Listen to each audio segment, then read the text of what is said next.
नमस्कार, आप देख रहे हैं कहानी कुर्सी की। आपके साथ मैं हूं मीनाक्षी जोशी। बात पश्चिम बंगाल की। आज सबसे पहले पश्चिम बंगाल में मतदान के लिए 72 घंटे से भी कम का समय बाकी है और आखिरी दौर में तमाम पार्टियों ने अपनी पूरी ताकत लगा दी है। प्रधानमंत्री नरेंद्र मोदी की एंट्री जब जब बैटल ऑफ बंगाल में होती है तब तक पिक्चर बदल जाती है।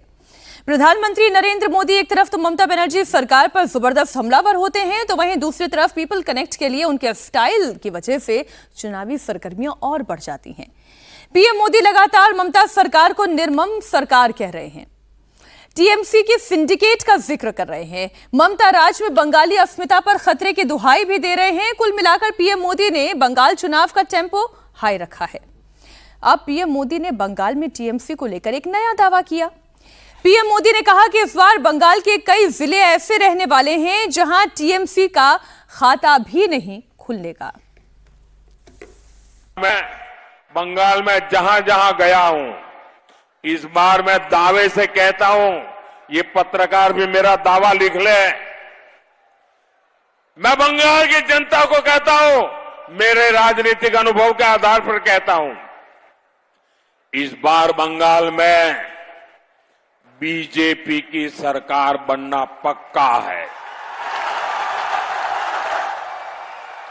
इतना ही नहीं, कई जिले ऐसे होंगे जहां से टीएमसी का एक भी एमएलए चुनेगा नहीं, एक भी एमएलए नहीं आएगा। पूरे के पूरे जिले बीजेपी को जिताने वाले हैं। दरअसल प्रधानमंत्री नरेंद्र मोदी कुछ कीवर्ड्स के साथ इस वक्त पश्चिम बंगाल में प्रचार कर रहे हैं कि कटमनी का खेल खत्म हो जाएगा, अगर बीजेपी का शासन आ जाएगा तो भ्रष्टाचार खत्म हो जाएगा, बीजेपी का शासन आ जाएगा तो ये निर्ममता खत्म हो जाएगी। लेकिन इन तमाम बातों के बीच में ये जो तस्वीर इस वक्त आप देख रहे हैं, ये बड़ी इंटरेस्टिंग तस्वीर थी। पश्चिम बंगाल में कल शाम को प्रचार का शोर थम जाएगा और उससे पहले बंगाल में चुनावी प्रचार की सबसे दिलचस्प तस्वीर है जब प्रधानमंत्री नरेंद्र मोदी झारग्राम पहुंचे। रैली करने के बाद अचानक से झालमुड़ी की एक दुकान पर पहुंच गए। प्रधानमंत्री ने यहां स्थानीय लोगों के बीच में खड़े होकर झालमुड़ी बनवाई, अपने हिसाब से बनवाई। उसने पूछा भी कि क्या प्याज खाते हैं, तो उन्होंने कहा हाँ मैं प्याज खाता हूँ, दिमाग नहीं खाता मैं प्याज खाता हूँ। और तीखे वाली बात भी हुई, तो कईयों को मिर्ची भी लग रही होगी खैर इन तस्वीरों को देखकर। एक बार जरा ये वीडियो आप देखें और चर्चा को फिर शुरू करते हैं स्टूडियो में। पहले आप वीडियो देखें। भाई हमें अपना झालमुड़ी खिलाओ। हाँ, अच्छे वाला कितने का होता है? 10-20। हाँ, जो भी है बना दो। हाँ, झालमुड़ी खाएंगे? खाएंगे, बिल्कुल खाएंगे। तो कितना 10 रुपए देना है? दुकान में आए सर।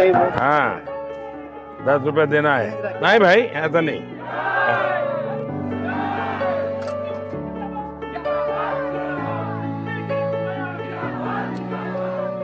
बढ़िया बनाओ।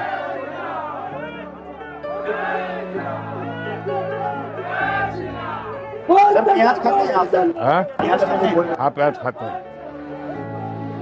दिमाग नहीं खाते बस।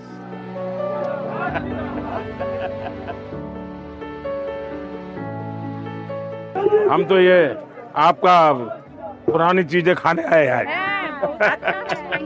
हाँ, अरे यही खाएंगे। हाँ, झाल ज्यादा है, कोई बात नहीं, ज्यादा है तो ज्यादा खाएंगे।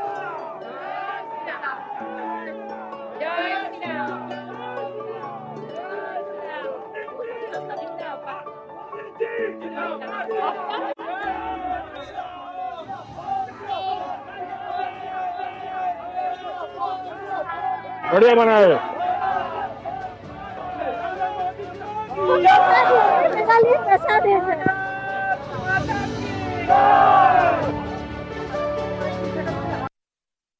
अपने एक पब्लिक कनेक्ट से, और ये रैली वाला कनेक्ट नहीं है, ये किसी भी एक आम व्यक्ति की दुकान पर पहुंचकर उसे पैसे हाथ में पकड़ाकर वहां पे झालमुड़ी बनवाकर फिर ये कहकर कि हाँ मैं प्याज खाता हूँ, आप वहाँ के कल्चर से कनेक्ट कर रहे हैं, आप वहाँ के लोगों से कनेक्ट कर रहे हैं। और पश्चिम बंगाल तो झालमुड़ी के लिए जाना जाता है। आज हर्षवर्धन जी बड़ी खास बात आपने लिखी, पश्चिम बंगाल जो है ममता बनर्जी के हाथ से खिसक रहा है। क्यों लिखा आपने ये? नहीं देखिए, कई ऐसे घटनाक्रम हुए हैं लगातार, और सबसे पहले तो मैं आज चूंकि मुझे किसी ने, एक दिन हम लोग चर्चा कर रहे थे तो किसी ने संदर्भ फोन बिहार से आया, और बिहार से फोन आया, उन्होंने कहा कि भाई आप लोग चर्चा कर रहे थे और आप लोग ज्ञानेश कुमार पर चर्चा कर रहे हैं, बंगाल पर चर्चा कर रहे हैं, आप लोग केजे राव भूल गए क्या? तो हमें याद आया कि हाँ भाई, केजे राव उस वक्त ऑब्जर्वर बन के गए थे, और लालू जी का जो उस वक्त का जंगल राज था, रंगदारी, फिरौती, वसूली जो बिहार में सामान्य हुआ करती थी, तो उस वक्त केजे राव ने कहा कि इस बार जिन्न नहीं निकलेगा। अब जो लालू जी कहा करते थे ना, जिन्न निकलेगा, तो इस बार उनका जिन्न नहीं निकलेगा। और अभी अभी चूंकि नीतीश कुमार का शासन समाप्त हुआ है, वो शासन, उसकी बुनियाद कब पड़ी थी? 2005 में केजे राव जैसे शानदार अधिकारी के, जो हर जगह केंद्रीय बल तैनात कर दिए, हर जगह व्यवस्था कर दी, लोगों के मन से भय निकाल दिया। मुझे ज्ञानेश कुमार उसी भूमिका में पश्चिम बंगाल में दिख रहे हैं। उस वक्त भी राष्ट्रीय जनता दल ने यही कहा था कि ये तो केंद्र के यानी दिल्ली के नुमाइंदे हैं, हमारे खिलाफ हैं, और लालू जी तो अपने तरीके से बात करते हैं, तो जाने किसके किसके खिलाफ बता देते हैं, सामाजिक न्याय के खिलाफ, पिछड़ों के खिलाफ, सब कह देते हैं। ममता जी उस तरह से नहीं कह रही, लेकिन ममता जी भी यही कह रही हैं कि ये बंगाल पर हमला है, जो ये CAPF। और मैंने तो आश्चर्य देखा कि कई सांसद, पूर्व सांसद, नेता लोग कह रहे हैं, क्या ये युद्ध लड़ने जा रहे हैं क्या, जो यहां इतनी फोर्स लगी हुई है? मतलब जो बंगाल में BSF, जो जितने अलग अलग CAPF की फोर्सेज हैं, उनकी जो, क्योंकि उनकी वहां मीटिंग थी। अब बंगाल को अगर देखें तो जिस तरह का हिंसक इतिहास रहा है, उसमें सबसे पहला काम क्या है? भय निकालिए, जो केजे राव ने बिहार में किया था 2005 में। मुझे लगता है 2026 में ज्ञानेश कुमार वो करने में कामयाब रहे हैं। दूसरा क्या है? जो आईपैक कंपनी है, उसने अपना बोरिया बिस्तर वहां से समेट लिया है। ये आमतौर पर होता नहीं कि जो कंपनी किसी के इलेक्शन मैनेजमेंट में लगी हो, वो इलेक्शन पूरा होने से पहले कर दे। तीसरा, ममता बनर्जी ने एक सभा में से उतरते हुए कहा कि अगर तृणमूल रही तो फिर मिलेंगे। अब ये तो अपने आप में बड़ा आश्चर्यजनक और बहुत चौंकाने वाला बयान था कि ममता बनर्जी को आश्वस्ति न रह जाए कि हम रहेंगे कि नहीं रहेंगे। और चौथा, वो बार बार जिस तरह से अब कह रहे हैं कि बंगाल नहीं बचेगा, बंगाल तो अब खत्म हो जाएगा, दिल्ली कब्जा करने जा रहा है, इसका मतलब डेस्परेशन बहुत बढ़ गया है। और मुझे लगता है कि जो बार बार जो उनके साथ नैरेटिव रहता है कि मुसलमानों का मत मिल जाए और थोड़े हिंदू मत मिल जाए, तो अब शायद वो जो थोड़े हिंदू मत मिल जाए और हम सरकार बना देंगे और फिरहाद हकीम कहेंगे कि मुस्लिम मेजॉरिटी बना देंगे, वो इस बार असर करता दिख रहा है। इसीलिए मैं कह रहा हूं ममता बनर्जी की अब सत्ता से जो पकड़ है वो खिसक रही, कमजोर रही। कितना बचा पाएंगे देखना होगा। लेकिन समीर जी, ये जो झालमुड़ी कर दिया उसका क्या? निश्चित रूप से ये जो तस्वीर सामने आई, देखिए, मतलब मुझे लगता है कि मैं प्याज खाता हूँ, दिमाग नहीं खाता। दिमाग कौन खाता है? ये प्रधानमंत्री मोदी की काम करने का तरीका है, शैली, और मुझे लगता है कि इसके लिए प्रधानमंत्री मोदी को 100 में से 100 नंबर मिलना चाहिए और तारीफ होना चाहिए कि देखिए आदमी इतना प्रचार कर रहा है, तमिलनाडु में प्रचार कर रहे हैं, उसके बाद बंगाल में गए, और उसके बाद लोगों की भी कनेक्ट करने के लिए वो झालमुड़ी की शॉप पे जाते, खरीदते, कैश पेमेंट करते, खुद भी खाते, लोगों को खिलाते, और बड़े मजाक से कहते कि भाई हाँ मैं प्याज खाता हूँ, लोगों का सर नहीं खाता। तो लोगों से इंटरेक्ट करने का प्रधानमंत्री मोदी का जो तरीका मैंने कहा अद्भुत है। और इस बार प्रधानमंत्री मोदी का ये ऑप्टिक बता रहा है कि भाई आप झालमुड़ी खाने चले गए, इसके पहले वो सेल्फी लेने लगे लोगों की भीड़ के साथ जाके कि देखिए कितनी भीड़ आई है। इतनी भीड़ तो गुजरात में भी अगर मैं दिन में रैली करता हूँ तो नहीं आती जितनी बंगाल के अंदर आ रही है। तो ये बता रहा है कि बंगाल की जनता इस बार क्या तय कर रही हो। प्रधानमंत्री मोदी ने जो कहा कि कई जिलों में टीएमसी का खाता भी नहीं खुलने वाला है, तो 23 जिले बंगाल के अंदर आते हैं। अगर 2021 का चुनाव देखेंगे तो 23 में से कम 12 जिले ऐसे थे जहां भारतीय जनता पार्टी का नाम लेने वाला नहीं था। 77 सीटें भारतीय जनता पार्टी ने जीती थी। 90,000 बूथ के ऊपर भारतीय जनता पार्टी के लोग नहीं थे। और आज इस बार जब 2026 से भारतीय जनता पार्टी बंगाल का चुनाव लड़ रही है, 88,000 बूथ के ऊपर भारतीय जनता पार्टी के बूथ मैनेजमेंट है। हर अपने वर्ग को भारतीय जनता पार्टी ने टच कर लिया है, अपने कैडर को एक्टिवेट कर दिया। और अमित शाह जिस तरीके से लगातार वहां बैठे हुए कि मैं 15 दिन बंगाल नहीं छोड़ूंगा, अमित शाह जो जिस तरह संगठन देख रहे हैं, चुनाव आयोग ने सुनिश्चित किया है कि फर्जी मतदाता वोट नहीं कर पाए, जो घुसपैठ है उनके नाम कटे, लोग जो प्रधानमंत्री कह रहे भय और भरोसे का चुनाव है। चुनाव आयोग ने तय किया कि कोई भय के कारण वोट डालने से वंचित न रहे, सब आकर मतदान करें, जिसे भी उसको वोट डालना है वो वोटिंग सेंटर तक आए। तो मुझे लग रहा है कि अब भारतीय जनता पार्टी ने जिस तरीके से वहां पर किया है, ममता बनर्जी का जो 15 साल का कार्यकाल रहा है, भय का, भ्रष्टाचार का, कट मनी का, लूट का, करप्शन का, महिलाओं के साथ शोषण का, तो मुझे लग रहा है कि अब जनता भी कह रही है कि भाई इस बार तो मोदी जी को सत्ता देना है, और इसलिए मुझे लगता है कि भारतीय जनता पार्टी की सरकार 4 मई को बनने जा रही है। गई, आप तो बहुत दिनों से ये बात कह रहे हैं, लेकिन प्रधानमंत्री मोदी ने ममता बनर्जी के उस आरोप पर भी जवाब दिया जिसमें वो कई रैलियों में ये दावा करती रही कि बीजेपी आई तो मछली खाने पर बैन लग जाएगा। पीएम मोदी ने बताया कि कैसे उनकी सरकार में बंगाल मछली उत्पादन में पहले से कहीं ज्यादा बेहतर परफॉर्म कर रहा है। पश्चिम बंगाल को प्रकृति ने इतनी सारी नदियां दी है, इतना बड़ा समुद्री तट दिया है। अभी संपदा पर टीएमसी के सिंडिकेट का ही कब्जा है। डबल इंजन सरकार बंगाल में ब्लू रिवॉल्यूशन, नीली क्रांति का विस्तार करेगी। बीजेपी सरकार बीते दशक में फिश प्रोडक्शन अपेक्षा के अनुरूप नहीं बढ़ा है। ऐसा तृणमूल की निर्मम सरकार की दुर्नीति के कारण हुआ है। साथियों, हमारे मछली पालन से जुड़े भाई बहन के लिए केंद्र सरकार पीएम मत्स्य संपदा योजना चला रही है, लेकिन टीएमसी सरकार ने मत्स्य संपदा योजना को यहां 2 साल तक लागू ही नहीं होने दिया। इसके कारण बंगाल में फिशरीज से जुड़े इंफ्रास्ट्रक्चर का विस्तार नहीं हो पाया, मछुआरों को कोई मदद नहीं मिल पाई। बंगाल के चुनाव में एक और सबसे बड़ा फैक्टर योगी आदित्यनाथ भी होने जा रहे हैं। योगी आदित्यनाथ बंगाल में खुलकर हिंदू वोटों को एकजुट करने में लगे हैं। योगी का खेल भी बिल्कुल अलग है। योगी की सभाएं हाई प्रोफाइल सीटों और खासतौर पर उन इलाकों में हो रही है जहां पर मुस्लिम डोमिनेशन ज्यादा दिखाई दे रहा है। आज भी योगी पश्चिमी मेदिनीपुर के पिंगला में जनसभा कर रहे हैं। उसके बाद पुरुलिया के जयपुर में उनकी बड़ी सभा होगी। आखिर में वो झारग्राम और गड़बेटा में रैली को संबोधित करेंगे। योगी आदित्यनाथ हिंदुओं को एकजुट करने के लिए घुसपैठियों से लेकर बाबरी तक का मुद्दा उठा रहे हैं। मौलानाओं पर खुलकर बयानबाजी कर रहे हैं। बंगाल में हिंदुओं पर होने वाले अत्याचार का जिक्र भी हो रहा है और ममता बनर्जी सरकार पर लगातार तुष्टीकरण का वो आरोप लगा रहे हैं। कांग्रेस ने, टीएमसी ने, इंडी गठबंधन ने भारत के अंदर 60 वर्ष से अधिक समय तक शासन किया, लेकिन अनुसूचित जाति और जनजाति के बारे में इनके पास कोई भी इनके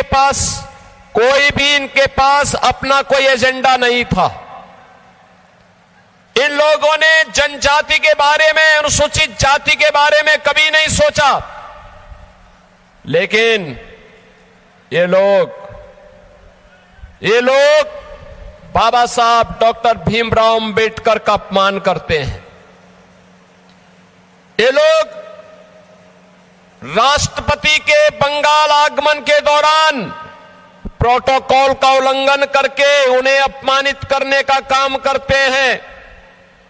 भारत की जनता इसको स्वीकार नहीं करेगी, बर्दाश्त नहीं करेगी। जो विजय जी तस्वीर है इस वक्त पश्चिम बंगाल की, एक तरफ ममता बनर्जी ये कह रही है कि बीजेपी आ गई तो मछली खाना बंद हो जाएगा, तो उसे काउंटर कर रहे हैं प्रधानमंत्री कि भाई मछली उत्पादन का जो रेशियो हो वो पहले से कितना बेहतर हो गया है और बंगाल की संस्कृति से मछली को कौन निकाल सकता है। एक ये बात हो गई। और जो अभी मुख्यमंत्री योगी आदित्यनाथ कह रहे थे कि चाहे मुद्दा बाबरी का हो, चाहे मुद्दा घुसपैठियों का हो, चाहे एफआईआर का हो, एक नैरेटिव जो ममता बनर्जी खड़ा करने की कोशिश कर रही है, उस मार्ग को बंद करने के लिए मोदी योगी की जोड़ी खड़ी है।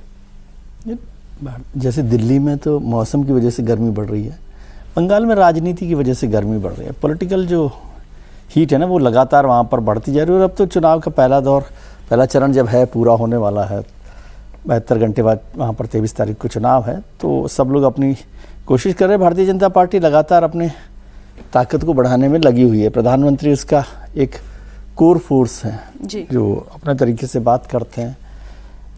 मछली को एक इलेक्टोरल स्पीच के तौर पर मैं देखता हूँ। सब लोग अपने अपने हिसाब से करते हैं, मैं उसको बहुत सीरियसली ऐसे नहीं लेता हूँ कि अब उन्होंने कहा है तो इसका कोई जवाब है, और वो जवाब भी दे रहे हैं तो भी कोई बहुत नहीं। दोनों लोग अपनी अपनी इलेक्टोरल पॉलिटिक्स के हिसाब से बात कर रहे हैं कि मछली पालन हो रहा है कि नहीं हो रहा है। ये बात है कि बीजेपी इस बार पूरी ताकत से, पिछली बार भी उसने पूरी ताकत से लड़ा था, बीजेपी चुनाव लड़ती है। अमित शाह जी वहाँ पर बैठे हुए हैं, लेकिन योगी जी जितना ये मुस्लिम्स की बात करती है या ये जितना बाबरी की बात होती है, क्या इसका कोई काउंटर पोलराइजेशन नहीं होता? क्योंकि 154 सीटों का जो अंक गणित में लेकर बैठी हूँ, उसमें 43 सीटें ऐसी है जहाँ से 50 से 85% मुस्लिम सीटों का पूरा झुकाव कहाँ है हम जानते हैं। 20 सीटें ऐसी हैं जहाँ पर फिर मुस्लिम डोमिनेशन जो है 40 से 50% का है। ऐसे एक पूरी लंबी लिस्ट है। नहीं तो इसको तो प्रधानमंत्री नरेंद्र मोदी और खासतौर से योगी आदित्यनाथ जब से आए हैं तब से इस पूरे देश का पॉलिटिकल पैराडाइम ही बदल गया है। जो एक मुस्लिम वोट की या मुस्लिम अपीजमेंट की पॉलिटिक्स चलती थी, और हम लोग एक ज़माने तक सब विद्वान लोग हैं आप चर्चा करते थे कि भाई ये मुस्लिम डोमिनेंस वाली सीटें 75 सीटें लोकसभा में होती हैं, हर राज्य में अलग अलग होती है। वो सारी सीटों पर उन्होंने रिवर्स पोलराइजेशन का काम शुरू किया है। इसलिए बल्कि मैं ये कहूँगा कि जहाँ जहाँ चुनाव हैं और जहाँ जहाँ मुस्लिम डोमिनेंस है वहाँ वहाँ भारतीय जनता पार्टी के जीतने की संभावनाएं ज़्यादा है। जहाँ मुस्लिम डोमिनेंस कम होगा वहाँ जीतेंगी कि नहीं जीतेंगी, लेकिन मुस्लिम डोमिनेंस वाली सीटों में उनका परसेंटेज शेयर वो ज़्यादा होगा, क्योंकि योगी जी और पूरी पार्टी, पूरा चुनाव ही हिंदू मुस्लिम हो रहा है, पूरा इलेक्शन ही पोलराइजेशन पर हो रहा है। ममता जी के पास अपना पोलराइजेशन का पहले से ही एजेंडा है, उस पर काम कर रहे हैं, और Bharatiya Janata party reverse polarisation पर काम कर रही है। तो इसलिए जितनी मुस्लिम डोमिनेंट सीटें हैं आप नतीजा देखेंगे उनमें ज़्यादातर पर भारतीय जनता पार्टी की बढ़त बनेगी। ये सारी एक्सरसाइज वहाँ पर हो रही है। अब वो तो नतीजे में आएगा कि कितना हो रहा है नहीं हो रहा है। ज्ञानेश जी बहुत अच्छा काम कर रहे हैं, लेकिन वो 30 लाख वोटों का यदि कुछ काम हो जाता, जिनका अभी तक तय नहीं हुआ है कि वो वैध हैं अवैध हैं, वोट डाल पाएंगे कि नहीं डाल पाएंगे, तो भी थोड़ा सा शायद होता, क्योंकि 48 लाख वोटों का अंतर है जी। उसमें से 30-32 लाख वोटों का यदि अभी पता ही नहीं है, बाकी जो कट गए नहीं कट गए वैध अवैध वो तो इलेक्शन कमीशन का मसला है। लेकिन जिन वोटों पर फैसला नहीं हुआ उन वोटर्स का क्या होगा, ये एक महत्वपूर्ण सवाल अभी बचा हुआ है। एक सवाल और ममता बनर्जी खड़ा कर रही हैं। ममता बनर्जी ये कह रही हैं, जो अभी चर्चा में भी आया, कि भाई केंद्रीय जो बल हैं उनको यहाँ पर क्यों इतनी बड़ी संख्या में लाया जा रहा है। कोलकाता में सीएपीएफ के प्रमुखों की मीटिंग के बाद ये सियासत गरमाई है। टीएमसी सांसद महुआ मोइत्रा का एक पोस्ट मैं आपके सामने रखती हूं। उन्होंने लिखा है, ऑपरेशन मच्छी बंद प्रिपरेशन। अब सोचिए, यहां पे भी मछली आ गई। अब मछली कोई ना खा पाए उसके लिए क्या आपको लगता है कि सीआरपीएफ आएगी या बीएसएफ की फोर्स यहां पर तैनात की जाएगी? मच्छी बंद प्रिपरेशन, मैं एग्जैक्टली उन्हें कोट अनकोट पढ़ देती हूं। ऑपरेशन मच्छी बंद preparation in full swing, BJP and Gyanesh दादो get top brass of CAPF quote unquote पलटू IPF officers to Bengal to plan full military style take over. अब ये आप सोचें कि ये जो बात महुआ मोइत्रा कर रही हैं, प्रोफेसर साहब, आप एक तो आईपीएस ऑफिसर्स को पलटू कह रहे हो, आप सीएपीएफ को, आप सीआरपीएफ को, आईटीबीपी को, ज्ञानेश कुमार को, सबको ये कह रहे हो इनको इसलिए लगाया गया है क्योंकि यहाँ पे मछली जो है बीजेपी लोगों का मछली बंद कर देना चाह रही है। इतना भ्रम, इतना डर कि ये लोग आ जाएंगे तो चुनाव पलट देंगे। देखिए, पहले तो विजय जी ने जो बात कही कि 30 लाख वोटों पर ज्ञानेश कुमार को करने की कोई आवश्यकता नहीं है, क्योंकि वो मामला सुप्रीम कोर्ट के अंदर है। जब सुप्रीम कोर्ट ही उस पर कह रही है कि भाई देखेंगे, यदि उस समय तक जितने नाम क्लियर होंगे वो चुनाव में वोट डाल सकेंगे, जो नाम क्लियर नहीं होंगे वो चुनाव में वोट नहीं डाल सकेंगे, ये बहुत क्लियर है। दूसरी बात, ममता बनर्जी के हारने के पीछे डेस्परेशन तो दिखाई दे रहा है, और डेस्परेशन इसलिए भी दिखाई दे रहा है कि देखिए, जो मरे हुए वोटर्स थे जो पहले वोट डाल लेते थे आकर के यमलोक से, वो इस बार वोट नहीं डाल पाएंगे। दूसरी बात, जो बांग्लादेश के वोटर्स थे उसमें मैं नहीं जानता कि कितना आंकड़ा वो है, एग्जैक्ट बताना बड़ा मुश्किल काम है क्योंकि चुनाव आयोग ने भी नहीं बता पाया है। लेकिन ये मैं मान करके चलता हूँ कि उसमें अधिकांशतः वही लोग हैं जो बांग्लादेशी मुसलमान थे, जो ममता बनर्जी के वोट बैंक थे। और पिछली बार जैसा कि यहाँ पर हम लोगों ने जिक्र किया था कि लोकसभा चुनाव के अंदर 40 लाख का वोटों का अंतर आया, उससे पहले विधानसभा में 60 लाख वोटों का अंतर आया। तो ये दोनों आंकड़े को यदि हम मिला लें तो इसमें कोई दो राय नहीं है कि जो आने वाला चुनाव है वो भारतीय जनता पार्टी के पक्ष में जाता हुआ दिख रहा है। अब रह गई बात कि भाई मुसलमानों का वोट, बिल्कुल मैं सही मानता हूँ, एक हेमंत विश्व शर्मा जैसा एक नायक यहाँ भी होना चाहिए था, जिसे खुल करके कहना चाहिए था कि हमें मुसलमानों का वोट नहीं चाहिए, बिल्कुल नहीं चाहिए। आपके चाहने से क्या हो जाता है? भारत का मुसलमान आपके लिए वोट कर देता है क्या? 2024 में मुसलमानों ने वोट किया क्या? किसी भी कॉन्स्टिट्यूएंसी में तब तो बड़ा जोर से पोलराइजेशन नहीं हुआ था, तब तो हिंदू मुस्लिम जिसे कहते हैं खुले तौर पर इस प्रकार का पोलराइजेशन नहीं हुआ था। इसके बावजूद भी उन कॉन्स्टिट्यूएंसीज का आप अध्ययन करके देख लीजिए, जहां मुसलमान 90% है, 99% भारतीय जनता पार्टी को कितने वोटे मुसलमानों को मिले हैं? 2, 4, 5, 6, 7 डबल डिजिट भी क्रॉस नहीं कर पाता है। भारतीय जनता पार्टी में शामिल मुसलमान भी भारतीय जनता पार्टी को वोट दिए हैं। इस पर भी मुझे प्रश्नवाचक चिन्ह है खड़ा। हालांकि ये भारतीय जनता पार्टी के मित्रों को बड़ा कठिन और बड़ा बुरा लगेगा, लेकिन ये सच्चाई है। चौथी बात कि भाई बंगाल के अंदर जो चुनाव हो रहा है, कौन नहीं जानता है कि वहाँ की पुलिस एडमिनिस्ट्रेशन और पार्टी दोनों मिल करके चुनाव लड़ती थी। इस गठजोड़ को ये आज से तो होता नहीं था, ये तो तृणमूल कांग्रेस से पहले जो है वो सीपीएम यही करती थी। पार्टी जो है, पुलिस में कुछ हो ही नहीं सकता था जब तक पार्टी आपको इंटरवीन नहीं करती। एफआईआर तक नहीं लिखा जाता था जब तक पार्टी नहीं कहती थी। ये तो बंगाल के पुलिस का राजनीतिकरण था। ऐसे में वहां पर सीआरपीएफ का होना बहुत आवश्यक है। और ध्यान रहिए, 2005 में जिसका जिक्र हर्षवर्धन जी ने किया, राव साहब का, उस समय भी 1,30,000 के आसपास वोट कटे थे। और तब जाकर के वो बदलाव की बयार बिहार के अंदर भी 2005 के अंदर आई थी। यहाँ भी वोट कटे हैं, तो मुझे उम्मीद है कि बदलाव की बयार जो है वो यहाँ से निकलेगी। सीआरपीएफ आना वहाँ पर इसलिए जरूरी है क्योंकि पुलिस एडमिनिस्ट्रेशन के बारे में पूरी तरीके से पता है कि वो पूरी तरीके से करप्ट हो गया, और वो ममता के इशारे पर ही काम करती है। सारे आज उनको परेशानी ये हो रही है क्योंकि आईपीएस वगैरह। ममता बनर्जी को तो डर ये है कि आप केंद्रीय बल के बहाने सत्ता हथियाना चाह रहे हैं, और रही सही कोई कसर बाकी रह गई है तो ईडी का एक्शन तो चल ही रहा है। मैं फिर ये खबर जोड़ लेती हूँ। आज ईडी ने आईपैक के एक अन्य निदेशक ऋषि राज सिंह को पूछताछ के लिए बुलाया है। मनी लॉन्ड्रिंग मामले में दिल्ली ऑफिस में पेश होने के लिए उन्हें समन जारी किया गया। पश्चिम बंगाल में पिछले कुछ दिनों में ईडी लगातार कार्रवाई कर रही है। 13 अप्रैल को देर रात आईपैक के को फाउंडर निदेशक विनेश चंदेल को गिरफ्तार किया गया। अदालत ने उन्हें पूछताछ के लिए 10 दिनों की ईडी हिरासत में भेज दिया। अप्रैल की ही शुरुआत में ईडी ने दिल्ली, हैदराबाद, बेंगलुरु में आईपैक के दफ्तरों पर एक साथ छापेमारी की। और इसी बीच खबर यह भी है कि बंगाल में तृणमूल कांग्रेस के लिए काम कर रहे चुनावी रणनीतिकार संस्था आईपैक के कामकाज को अस्थायी रूप से बंद कर दिया गया है। हालांकि समीर जी, फिर टीएमसी की तरफ से यह भी कहा गया कि यह कोरी अफवाह है, कामकाज बंद नहीं हुआ है। पहले तो मैं ये जानना चाहती हूँ कि सरकार क्यों बता रही है कि आईपैक का कामकाज चल रहा है या नहीं चल रहा है। और दूसरी बात यह कि जो खबरें आ रही है हमारे सोर्सेस के हिसाब से कि बहुत जल्द आईपैक पश्चिम बंगाल से अपना बोरिया बिस्तर बंद करके निकलना चाह रहा है। देखिए, आईपैक तो बहुत पहले बोरिया बिस्तर बंद कर देता अगर ममता बनर्जी जाकर उनको बचाते नहीं, फाइल अपने हाथ में, पेन ड्राइव, तमाम लैपटॉप, कंप्यूटर्स अपने साथ लेकर नहीं जाती। तो मुझे लगता है कि उसी समय आईपैक ने जो धांधली की है, जो कोयले घोटाले में पैसा लिया, इधर हवाला का काम किया, वो सारी बातें सामने आती। क्योंकि उस समय ममता बनर्जी ने उन्हें बचा लिया था, लेकिन अब जब जिस तरीके से विनेश की गिरफ्तारी हुई है, जिस तरीके से तमाम पूछताछ हुई है, उसके बाद इतना है कि अब आईपैक तो बंगाल से क्या पूरे हिंदुस्तान से उसका बोरिया बिस्तर समेटना पड़ेगा, जिस तरीके से उसने करप्शन का काम इस चुनाव के दौरान किया है।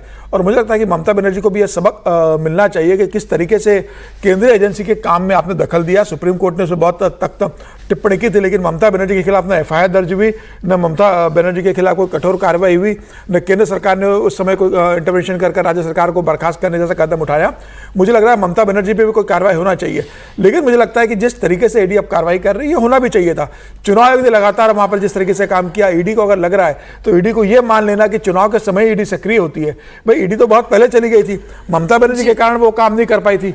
अब वो वहाँ फ्रीली काम कर रही है। तो मुझे लग रहा है कि अब इस बात का पूरा असर दिखेगा। और अब आईपैक ने कहा है कि हमने काम समेट लिया वहाँ से, तो मुझे लग रहा है अब तो वैसे भी 23 तारीख को वोटिंग है, 29 को वोटिंग है, जो भी काम करना था वो पहले कर चुके हैं। टिकट डिस्ट्रीब्यूशन होगा, जो भी होगा, पैसों का लेन देन, अब बहुत ज़्यादा आईपैक के लिए वहाँ बचा नहीं था। लेकिन मुझे लगता है ये पूरा साफ करना चाहिए ईडी को कि भाई आईपैक की क्या भूमिका थी। क्या वो टीएमसी के चुनाव मैनेज कर रही थी या टीएमसी का पैसा मैनेज कर रही थी? चुनाव के आड़ में टीएमसी का पैसा मैनेज कर रही थी, वो कुछ तो मैनेज कर रही थी, जिससे पेन ड्राइव लेकर और फाइल लेकर ममता बनर्जी निकली थी। एक पॉलिटिकल रिएक्शन है इस पर, वो भी आपको सुना थे।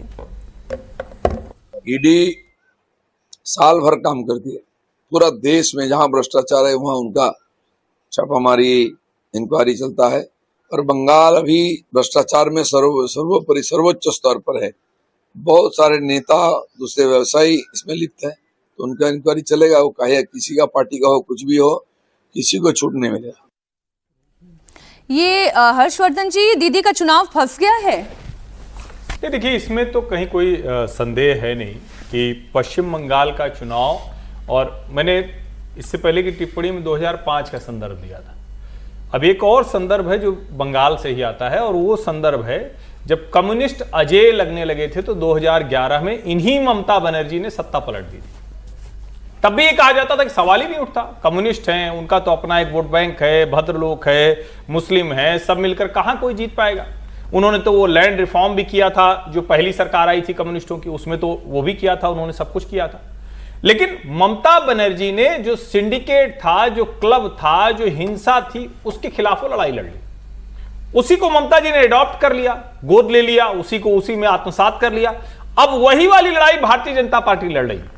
और पिछले कुछ वर्षों में और जो एक जिसको कहते हैं नेक्स्ट लेवल क्या हुआ है, नेक्स्ट लेवल ये हुआ कि वहां से उद्योग धंधे पूरी तरह से बाहर हो गए जी। और मैं बार बार उसका जिक्र करता हूं कि जो इनकम टैक्स भरने वाले लोग हैं, एक समय में बड़े लोगों का नाम आता था कोलकाता से, अब मुंबई से आता है या दिल्ली एनसीआर से आता है, उसके बाद आता है तो बेंगलुरु आ जाएगा, हैदराबाद आ जाएगा। लेकिन कोलकाता से बड़े लोगों के नाम अब गायब हो गए, जिनकी कंपनी भी वहीं हो, जो आईटीआर फाइल करने वाले बड़े लोग। क्यों?